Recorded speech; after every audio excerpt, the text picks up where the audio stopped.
I used to find my solitude through general aviation. I was lucky enough to be able to fly. It's something I hope to be able to do again in the future, but right now I don't have that, and I've lost the ability to go and explore new places on my own. And so I thought this year I'm going to make a bit more of an effort to try and do just that. So I booked myself a flight to here in Cambodia, a country that I've never been to before, and I thought I will spend a little bit of time peacefully and quietly exploring this beautiful place on my own.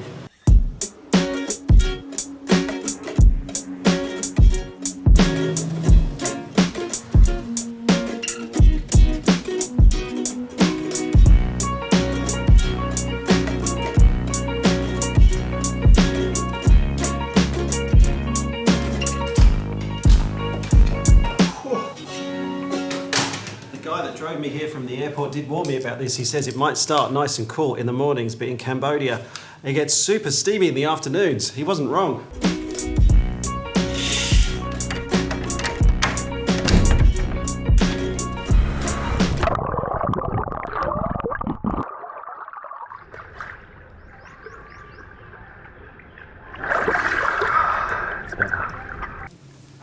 I honestly think one of the best ways to see a place that you're not familiar with is just to get out and see it on your own 2 feet. One of my favourite things when I'm travelling on my own is to go for a run.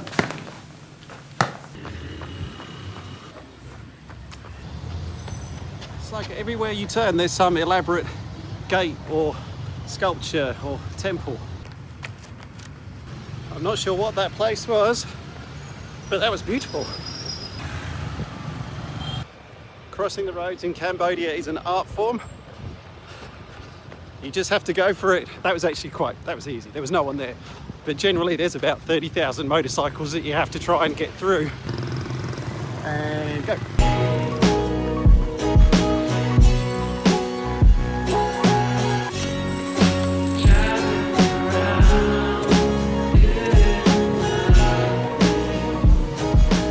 I'm so red.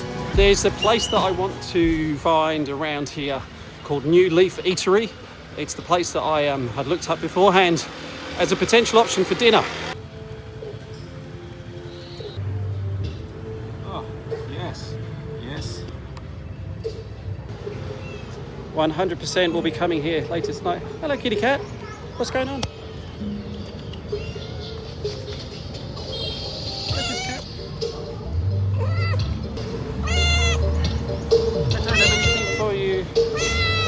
I don't have anything for you. I'm sorry. I don't have anything for you. Sorry, Kit Kat. Stay on the road, Bye. Can I take him with me?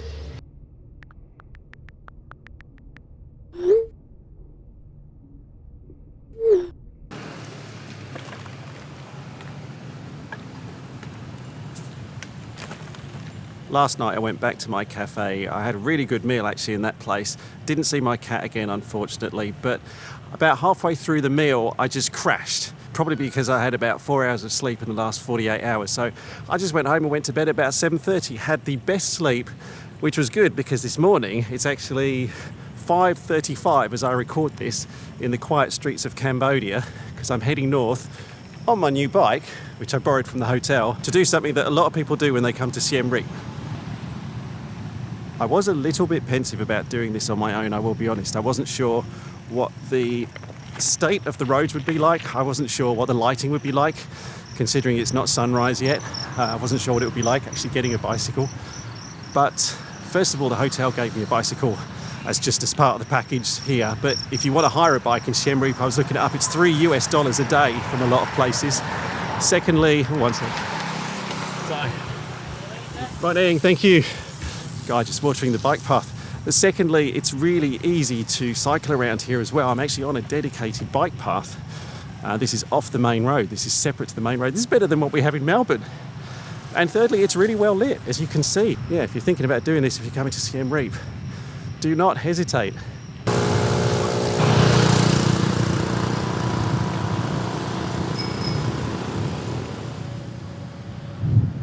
Well, we're definitely getting close now on the perimeter. Look at this.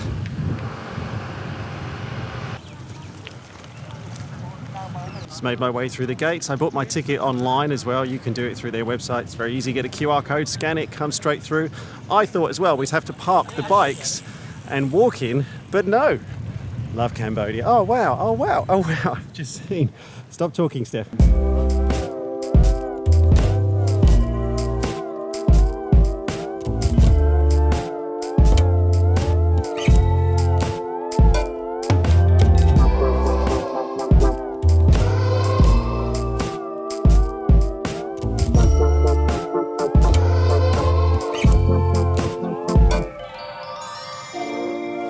There's like a low layer of haze down there on the horizon, so you can't actually see the sun itself as it comes up, but just the light behind the temple and it's backlit, that silhouette.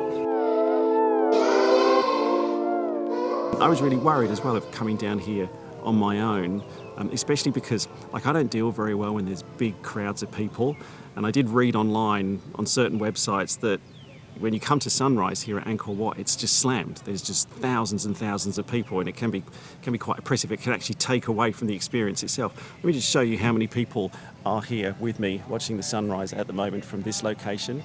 I'd say maybe 100 people are down here, and this area is huge, so you can easily get a spot. Take with a pinch of salt what you read on websites like TripAdvisor and those things. Nothing against them, but sometimes it does portray the doom and gloom rather than the actual real experience that you could get if you bothered and came down here yourself. All right, now I'm going to go inside, I think.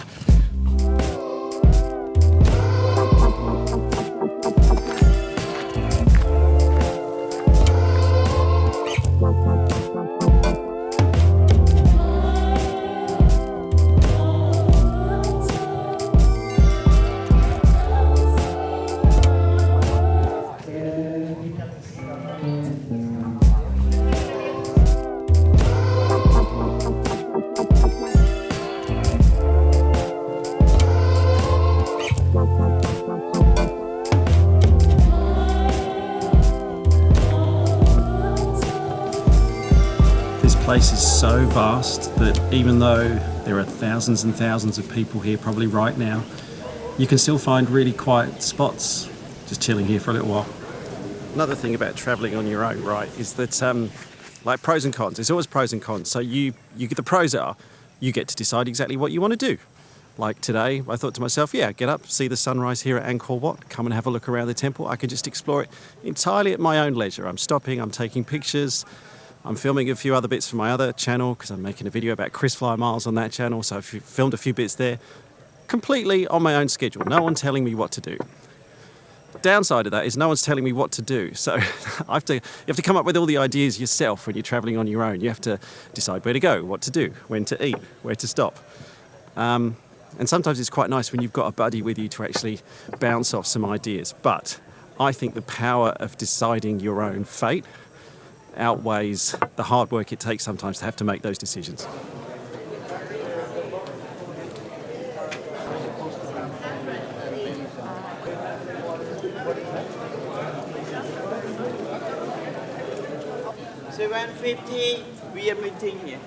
I think I might have inadvertently just joined a tour group. I think I've definitely found where all the crowds are. This side of the temple is where you can climb up into the top of it. And I'm not that fussed of doing that, to be honest. I'm not the sort of person who wants to climb on top of things and get the highest view. I'm actually quite glad just being around the perimeter and looking at it from a bit of a distance. But nothing wrong with that. If you want to go up to the top, just bear in mind, after the sunrise, I think everybody comes to this part inside the temple because they all want to climb up to the top. Well, that's the inside of Angkor Wat. Now, I want to have a look around the grounds as well, but apparently this area is huge. Like, you can spend days down here. I think you can get like a 3-day ticket and still not explore everything that's down here. But I want to have a quick look around the outside of the grounds before things get too hot here, because even though it's only 7:56 in the morning still, it's already starting to get quite warm.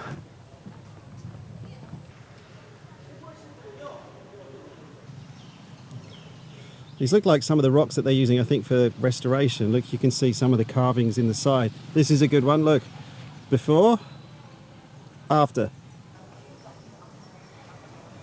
You've got to imagine there is a lot of restoration work that has to go on with a place like this. So this was built in the 1100s. It's about 900 years old, Angkor Wat. And Everywhere you go, you can just see there's people diligently working away on restoring the stonework. It's probably like painting the Golden Gate Bridge. It just never stops. It's just a constant, ongoing restoration project. Well, it's starting to get rather warm now, which I don't mind. It's actually quite nice. I am wearing, look, you've got to wear... So you have to wear long pants before you go in the temple, and you've got to cover up, basically. You've got to cover your knees and you've got to cover your shoulders. So you can't just go in there in like AFL shorts and you can't go in like your full Melbourne Demons outfit. That wouldn't be allowed. But if you do forget, don't worry, because they do give away like sarongs and long sleeve tops that you can borrow when you're going around the temple.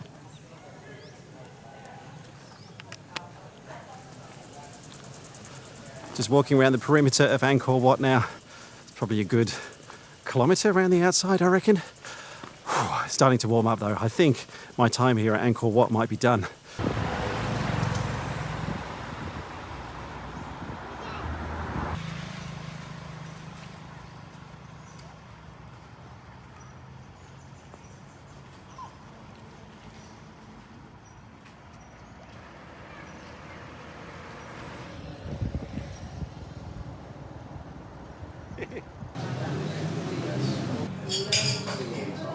I'm back here at my favourite eating place. I was here last night.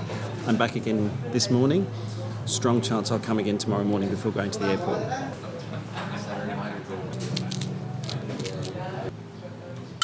Other thing when you're travelling on your own, right, is you can really niche down to the sorts of things that you specifically as an individual like to eat.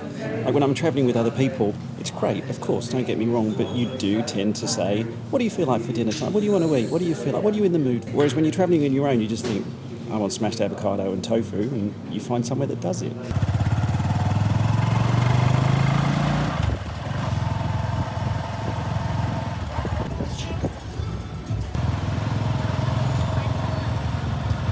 Spent a lot of the afternoon just having a nap in the hotel, but I decided I need to go out and do something this evening. Don't just sit there being lazy, even though I'm here on my own. So I've decided to book a ticket. Well, it's not something normally that I would go to, but apparently this performance that I'm going to go and see, it does support the local art school here, and apparently it's very good as well. So booked myself a ticket.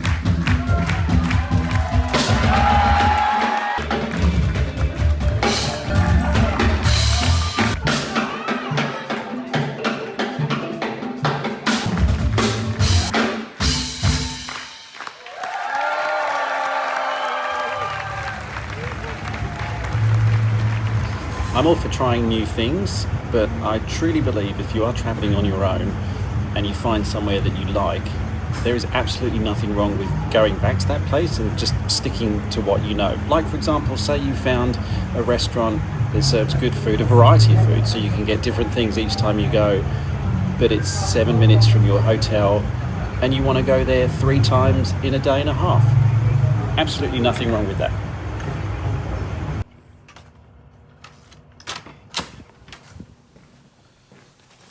So not only was that circus just amazing from a performance point of view, but their proceeds from a lot of their performances go towards a performing arts school here in Siem Reap, which they were telling us has put over 1,000 children through art school, like to get into the circus itself, to go into careers as musicians, as performers, actors. But not only is it proceeds from ticket sales, they also have a shop. I got a little present for Junior Pilot back home as well. Aww. I've learned a lot in the last 48 hours. I've learned a lot about a country that I never really had thought I'd wanted to go to in the past, but after being here, I'm so glad that I've actually come, and it's somewhere, if you've never been to Cambodia before, put it on your travel list. But as well as learning about this country, I've learned a little bit more about myself as well, and I think that's the power of travelling on your own and being in your own space for a little while. If it's something you've thought about doing in the past, but you might not have had the guts or the confidence to do it, give it a try. At the very least, you'll learn a lot more about yourself, and I think you'll come out of it thinking it was a very, very positive exercise.